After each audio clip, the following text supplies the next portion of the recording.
ಸದ್ಯದಲ್ಲೇ ಅವರ ಟೈಮ್ ಕೊಟ್ಟ ತಕ್ಷಣ ಈ ಸದ್ಯದಲ್ಲೇ ಕಾಂಗ್ರೆಸ್ ಕಚೇರಿಗಳನ್ನು ಕೂಡ 100 ಕಚೇರಿ ಮಾಡಬೇಕು ಅಂತ ಹೇಳಿ ಈಗ ಹೊರಟಿದ್ದೇನೆ.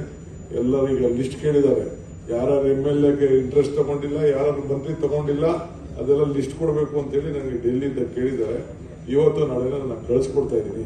ಕೆಲವರು ಇಂಟ್ರೆಸ್ಟ್ ತೋರಿಸಿದ್ದಾರೆ, ಕೆಲವ್ರಿಗೆ ಇಂಟ್ರೆಸ್ಟ್, ಕೆಲವ್ರಿಗೆ ಅಧಿಕಾರ ಮಾತ್ರ ಬೇಕು. ಈ ಕಾಂಗ್ರೆಸ್ ಕಚೇರಿ ದೇವಸ್ಥಾನ ಅನ್ನೋದು ಕೆಲವರು ಮರ್ತು ಬಿಟ್ಟಿದ್ದಾರೆ. ಏನ್ ಮಾಡಕ್ಕಾಗ್ತದೆ? ಅದಕ್ಕೆ ನಾನೆಲ್ಲ ಉತ್ತರ ಕೊಡೋದು ಡೆಲ್ಲಿಯವರೇ ಟೈಮಲ್ಲಿ ಯಾರಾದ್ರೂ ಇದ್ರ ಬಗ್ಗೆ ಕಾಂಗ್ರೆಸ್ ಅವರು ಕ್ಷೇತ್ರದಲ್ಲಿ ಕಚೇರಿನ ಕಟ್ಟಲಿಕ್ಕೆ ಆಸಕ್ತಿ ಇಲ್ಲ, ಅವ್ರಿಗೆ ಡೆಲ್ಲಿಯವರೇ ಟೈಮಲ್ಲಿ ಉತ್ತರ ಕೊಡ್ತಾರೆ. ನಾನು ಉತ್ತರ ಕೊಡುವುದಿಲ್ಲ ಅನ್ನೋ ಮಾತನ್ನ ಈ ಸಂದರ್ಭ ಹೇಳಲಿಕ್ಕೆ ನಾನು ಬಯಸ್ತಾ ಇದ್ದೇನೆ. ನಾನು ಇರ್ತೀನೋ ಇಲ್ಲೋ ಅದು ಬೇರೆ ವಿಚಾರ.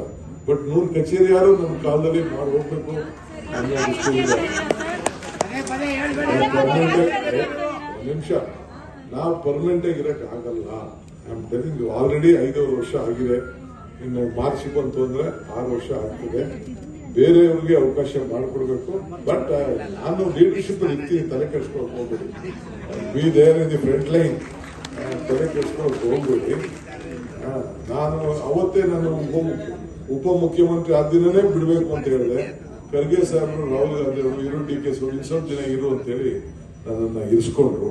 ಬಟ್ ಇರೋಂಥ ಸಂದರ್ಭದಲ್ಲಿ ಯಾವ ರೀತಿ ಪಕ್ಷ ಕಟ್ಟಬೇಕು ಅನ್ನೋದು ಒಂದು ಪ್ರಯತ್ನ ಮಾಡಿ ನನ್ನ ಡ್ಯೂಟಿ ನಾನು ಮಾಡಿದ್ದೀನಿ. ಈಗ ಹಿಂದೆ ಪವರ್ ಮಿನಿಸ್ಟರ್ ಆಗಿದ್ದಾಗ ಹಿಂದೆ ನಾನು ಕೋಪರೇಷನ್ ಮಿನಿಸ್ಟರ್ ಆಗಿದ್ದಾಗ ನಾಮಿನೇಷನ್ ಮಾಡಿದೆ.